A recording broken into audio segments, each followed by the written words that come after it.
Assalamu alaikum wa rahmatullahi wa barakatuh. Ahlan wa sahlan wa marhaban bikum, and welcome to another edition of Debunked here on INX Prime. My name is Sulaimaan Ravat. Today we focus the spotlight on the safety of scholar transport. In recent days and weeks, we've heard horrific incidents of young, innocent children going to school, going to get an education, doing what children at that age do, with a great degree of happiness and joviality and freedom of spirit that goes with that kind of age. And then they leave home in the morning happy. Parents are happy that they're going to school, only for the tragic news to break that one accident, one collision, and multiple of these young innocent lives are lost. Naturally, words like horrific, tragic, will be used. It will make headlines for a day or two or three. Government officials will say certain things. The community will voice its concern around the safety of scholars during transport to and from schools. Criticism will be leveled against those who are not doing their duty, those who are being careless, those who are being reckless. And then, after a day or two or three, the news cycle moves on until the next such incident. And so we go on. The concern is that these incidents are not prompting real change. They're not making or not resulting in a significant difference. So we are going to be speaking to Mr. Matakanye Matakanye, Secretary of the National Association of School Governing Bodies, on the program today. Mr. Matakanye, a very good afternoon to you and welcome to Debunked here on INX Prime. I'm fine, bro. And how do you? Good. So, you know, when tragedies like this happen, right, I was saying we hear words like horrific being used and tragic, but there are many who feel that there's something fundamentally wrong, that this is a result of systemic failure. What's your thoughts? Yes, of course, let's agree. It's a failure of systemic, and it is in that light that we call upon the representative of the system, the transport department, the traffic department, to ensure that this type of horrific, as you said, this type of any accident is one of the last. We really should not have any other horrific or whatever you call it type of an accident like this one. So if traffic department and let me say the law enforcers can start to do their work, I think this will come to an end, and we want to call upon them to say they must impound all these cars that are not roadworthy, and drivers that do not have proper papers must not allowed to drive cars, and that is their task. It cannot be our task. Then as parents, we should not allow our children to get into those type of cars, and also we should not allow our children to be overcrowded. It is us as parents, but now also the school governing bodies must start now crafting policies that do coordinate community parents, school children, and this the transport providers and the owners and the drivers and all those. So when they come to school, must know how the cars bring children to school, and who are the owners, who are us, and all those things. And then sometimes then call upon the law enforcers to come and check these cars. If we are not sure whether these cars are roadworthy or what, then we must be able to talk to them and say, come, we suspect these cars are not roadworthy, come and check on them. Is the problem, in your opinion, primarily with taxis? Are taxis primarily not roadworthy, and is that where the issue lies? No, it's not only taxis, even buses. You know, there are two types of the scholar transport. The private ones, where a parent will transport his or her children, and then there will be one that the parents come together and hire a taxi referred to as scholar transport, but there will be buses that have won the tender through the Department of Education. So,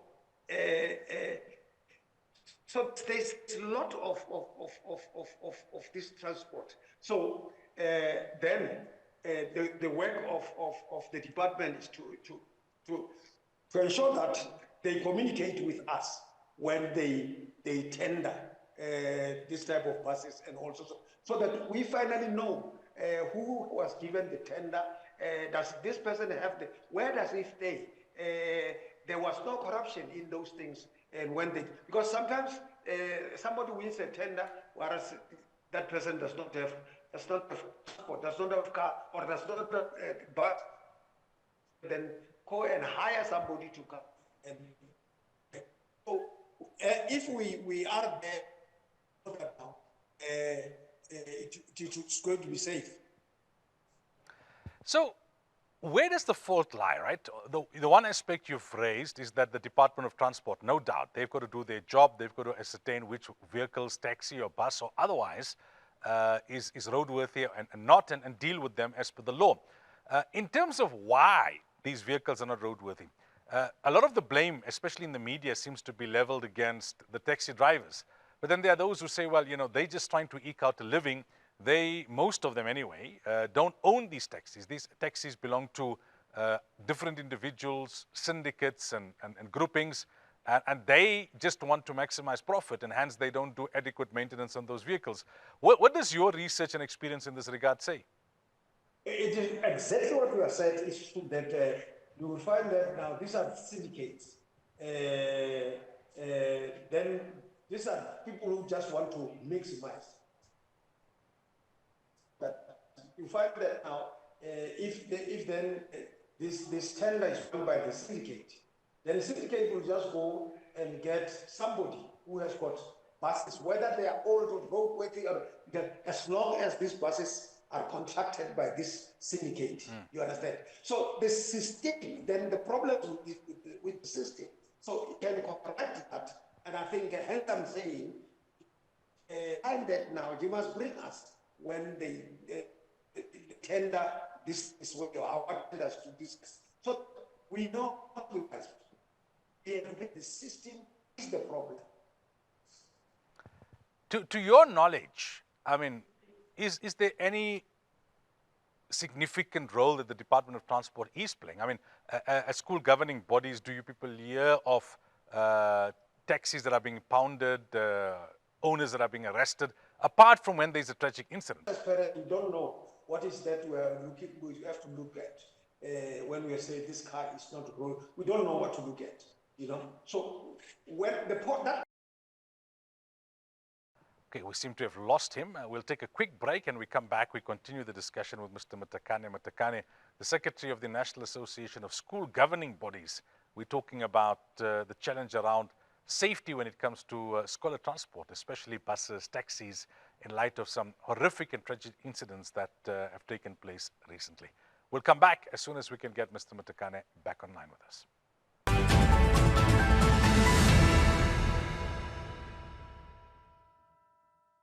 So welcome back. We've got Mr. Matakanye back with us. Technical issues there with the connectivity. So, Mr. Matakanye, we spoke about the concerns around the roadworthiness of especially taxis and buses. Some of them, you know, privately arranged by parents, others more publicly kind of arranged. That said, right, as school governing bodies, to what extent are you able to have interaction with the Department of Transport and say, listen, yes, we're not responsible as school governing bodies for what happened on the roads. We're not government, but we have a concern because these are our learners at the end of the day, and their lives are at risk. When something tragic happens and students lose their lives, it's not only those who are the immediate family that suffer. You know, other children within the school, in the classroom, etc., are going to have to deal with the trauma. Yeah. We have to have a contractual relationship, as I said earlier on, that the school governing body must have a policy that talk to that, so that now we also within that policy, we must know when do we meet the Department of Education regularly or 3 months or quarterly or whatever. So it must not be a question of an accident. Then we start making noise after the noise has died out. Then there is no more anything. We are waiting for the next accident. Once it comes, then there's a noise. But we must have a policy where we meet the department, we meet the Department of Transport quarterly, just to check whether things are normal, and then where can we collaborate as parents, where can we collaborate as school governing bodies, where can the children also collaborate. So we feel we must have that policy and give it to the Department of, so that when we call upon the Department of Education or Transport, they must not be surprised. They must know it is the policy of schools to meet with them quarterly. Do you have any powers as a governing body to be able to engage directly with the transport service providers and raise your concerns? Or are you bound to go through the department, which could take long and could have a lot of red tape, I would assume? Mind you, we are a school government. A school government. All what is happening around our children is brought by everybody who support our children. And this, we must be seen as parents supporting also our children. And we must know who is transporting our children, who is teaching our children. How does the department support, and how do they support our children? And it's not going to be a problem to talk to them. Talk to them and say, right, are things still right? Are the and maybe we also have to give a report to them to say, so far since we met, then our schools, our transport, we realize that now still is fine.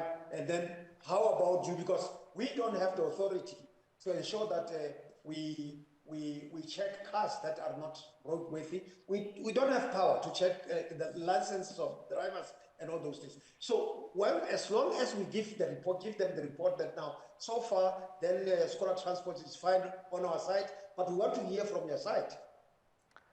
What about the role of parents? I mean, as governing bodies, can you be having a sit down with parents to say, listen, you're putting the lives of your children at risk by allowing your children to get onto, whether it be a taxi or a bus or any other vehicle that's not roadworthy? What should be the role of parents here, and how can the governing body play a part in terms of impressing this importance and the significance of it upon parents?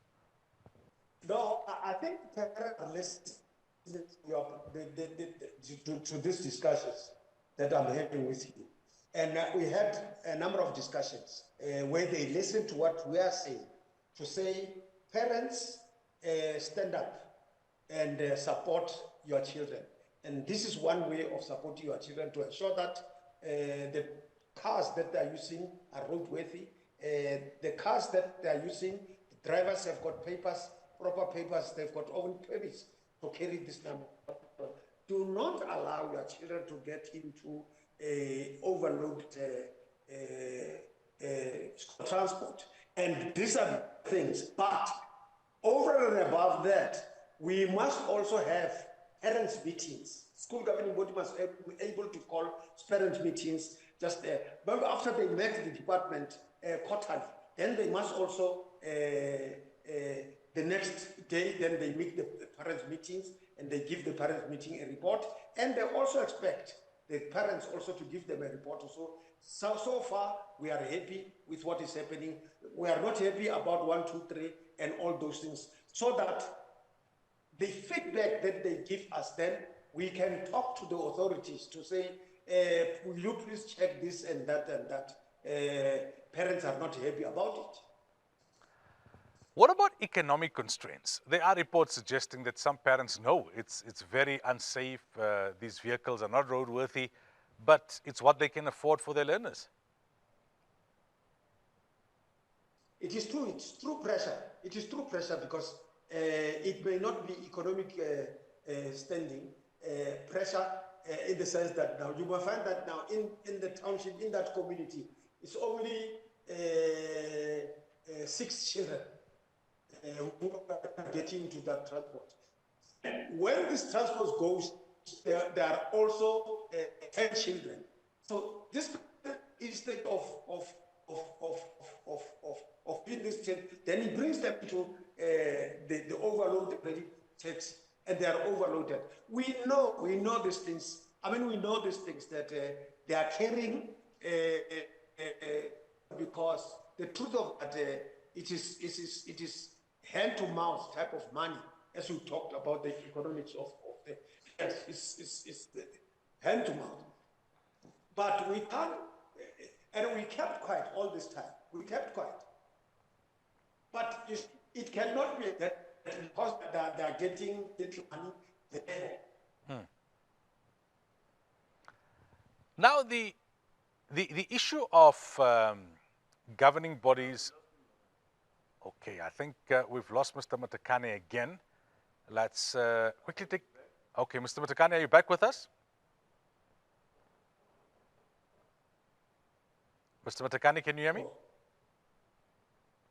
Yeah, yes. You hear me? Yes, now I can hear you. We just lost you there for a while, but I can hear you.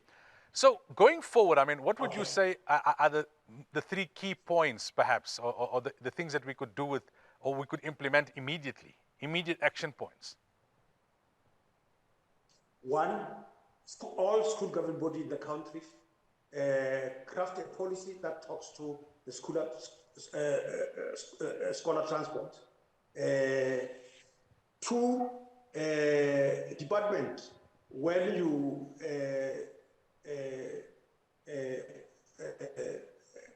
give tenders to the private transport providers, involve the school governing bodies, or you can involve the National Association rather than to involve all the schools, but involve National Association of School Government to on behalf of parents.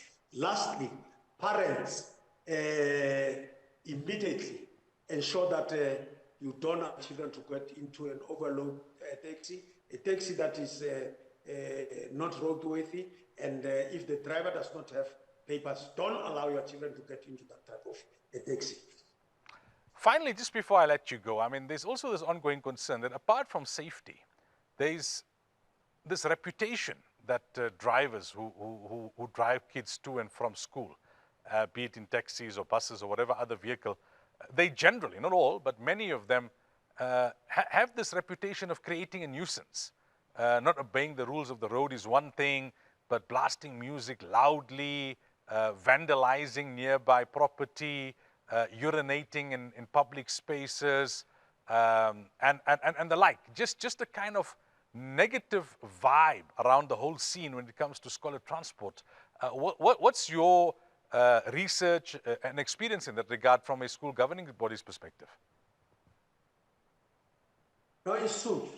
What we is that's and some of these things, some of these people do all those funny things because they want to impress. Sometimes they want to impress these very same children, you know, because some of them are more or less the same age, with even if not the same age, but they are not far apart in terms of the age. So sometimes they want to. That's why we call them uncles, Pomalome.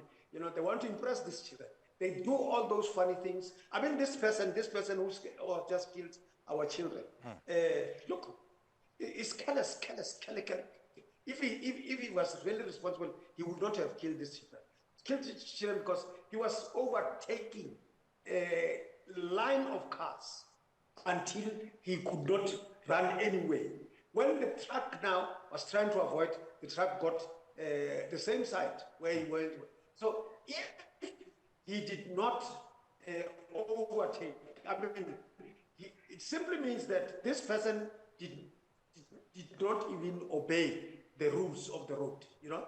And if he obeyed the rules of the road, he would not have killed these children, because if cars hear the cars and then it's either stop forward, stop in front of it, then He waited for his turn. He would not have killed. But now, this is what they are doing. But we want to call upon the officers to ensure that they are present in the road so that they can quickly identify such people and remove them from the road. All right, Mr. Matakanye, thank you so much for your time and for chatting to us. We really appreciate it. Thank you so much. That was the Secretary of the National Association of School Governing Bodies. Now, you know, public schools have school governing bodies, the SGBs. This is a kind of national association of those governing bodies. And we're talking about a very important thing, and that is the safety of learners on their way to and from school. Scholar transport has come under the spotlight after recent incidents, especially the one where a number of young students lost their lives because of a reckless taxi driver. But is it always the case? Is it always the fault of the taxi driver? Many times it's the taxi owners. They don't want to do maintenance in the vehicle. They just want to optimize profit. They overload the vehicle. They run a kind of mafia operation. Even the authorities are either in it with them or very scared of them. Is there political will? I've asked this question many times in regards to taxis on the road in general. There's nothing wrong with having taxis on the road, right? We understand our rail system is pretty much collapsed here in South Africa. People can't afford to take Ubers. You know, not everyone is privileged like we may be. So it's not the fault of those who are using the taxis. Many times it's not the fault also of the taxi drivers. They have to eke out a living. They sometimes do what they do because they're under a lot of pressure, not that it justifies it. But it's the fault many times of the authorities that don't do their job, or to take bribes in order to look the other way. The fault of those who are the owners of these vehicles, who don't ensure that they are roadworthy. And to some extent, indirectly, all of us, where, you know, there comes a point we just kind of accept it. I was speaking earlier on about the nuisance factor, just the blaring of the music and dirting of the place and urinating in public and just creating an environment where, you know, even if you're driving past, you don't feel nice. It's not comfortable. It's not structured. We don't want to overgeneralize. I mean, there may be many areas and where this thing is facilitated quite well and there's proper scholar exchange facilities and it is regulated, but in the main, one gets the impression that this is a significant problem. South Africans are getting tired of excuses. Every time there's an incident of this nature, then the authorities come out and then they're doing, you know, spot checks the next day and the day after and the day after, and then it kind of fizzles out and we go back to square one. Nonetheless, that was what we focused on for this week's edition of Debunked. Until next week, inshallah. Assalamu alaikum wa rahmatullahi wa barakatuh.